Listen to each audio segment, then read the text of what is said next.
সাপ নিয়ে আতঙ্কের মাঝে আশার আলো দেখাচ্ছে চট্টগ্রামের ভেনম রিসার্চ সেন্টার। চলছে রাসেলস ভাইপারের অ্যান্টিভেনম তৈরির কাজ।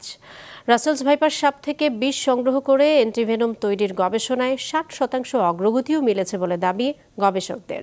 আব্দুল্লাহ রাকিবের রিপোর্ট, ক্যামেরায় ছিলেন রবিউল টিপু। সম্প্রতি দেশে বিস্তার বেড়েছে বিশ্বের অন্যতম বিষধর সাপ রাসেলস ভাইপারের। তবে এমন সাপের লালন পালন চলছে বন্দরনগরী চট্টগ্রামে। দেশের বিভিন্ন অঞ্চল থেকে উদ্ধার করা 50টি সাপ পরম মমতায় দেখভাল করা হচ্ছে চট্টগ্রাম মেডিকেল কলেজে স্থাপিত দেশের প্রথম ও একমাত্র ভেনম রিসার্চ সেন্টারে। সাপের কামড়ে মৃত্যুর ঘটনায় দেশ জুড়ে যখন শঙ্কা, ঠিক সে সময়ে আসার কথা শোনালেন এই ভেনম রিসার্চ সেন্টারের গবেষকরা। রাসেলস ভাইপারের বিষের প্রতিষেধক তৈরির কাজ এগিয়েছে অনেকখানি। আমরা বর্তমানে শুধু রাসেলস ভাইপারের ভেনম নিয়ে এই গবেষণাটা করছি। এই গবেষণাটার প্রায় 60% কাজ আমরা শেষ করেছি। হয়তো এ বছরের শেষ নাগাদ আমরা আপনাদেরকে এই ফলাফলটা দিতে পারবো যে আমাদের এই গবেষণার অ্যান্টিবডির কার্যকারিতা কেমন সেটার সম্বন্ধে জানানোর জন্য। দেশে সব ধরনের সাপের কামড়ের চিকিৎসায় একমাত্র ভরসা ভারতের তৈরি একটি অ্যান্টিভেনম।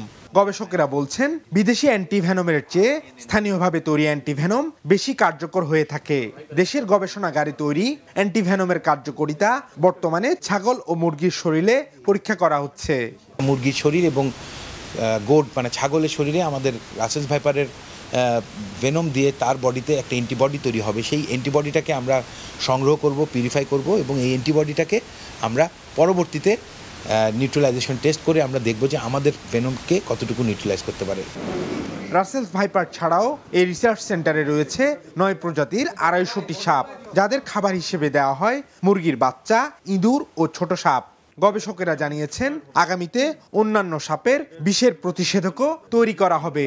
যখন দেখি যে সাপটা মোটামুটি সুস্থ আছে এবং সাপটা ভেনম সংগ্রহ করার জন্য উপযোগী, অন্যান্য গবেষণা করার জন্য উপযোগী, তখনই আমরা এই সার্পেন্টেরিয়ামে সাপগুলোকে নিয়ে আসি। কিছু সাপ আছে যারা শুধুমাত্র সাপ খেয়েই জীবনযাপন করে, সেই সাপদেরকে সাপ খাইয়ে বাঁচিয়ে রাখাটা আমাদের জন্য চ্যালেঞ্জ।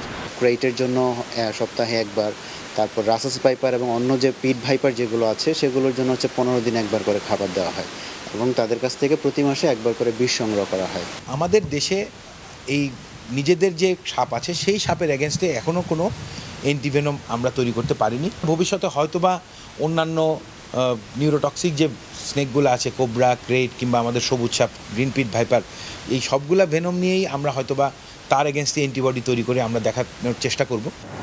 2018 সাল থেকে যাত্রা শুরু করে এই ভেনম রিসার্চ সেন্টারটি। চট্টগ্রাম মেডিকেল কলেজ ও চট্টগ্রাম বিশ্ববিদ্যালয়ের শিক্ষক ও শিক্ষার্থীরা এই প্রকল্পে গবেষক হিসেবে কাজ করছে, আর পুরো প্রকল্পে সহায়তা করছে স্বাস্থ্য অধিদপ্তর। এই সেন্টারে অ্যান্টিভেনম তৈরি শুরু হলে আমদানি নির্ভরশীলতা কমবে। আব্দুল্লাহ রাকিব, মাছরাঙা সংবাদ, চট্টগ্রাম।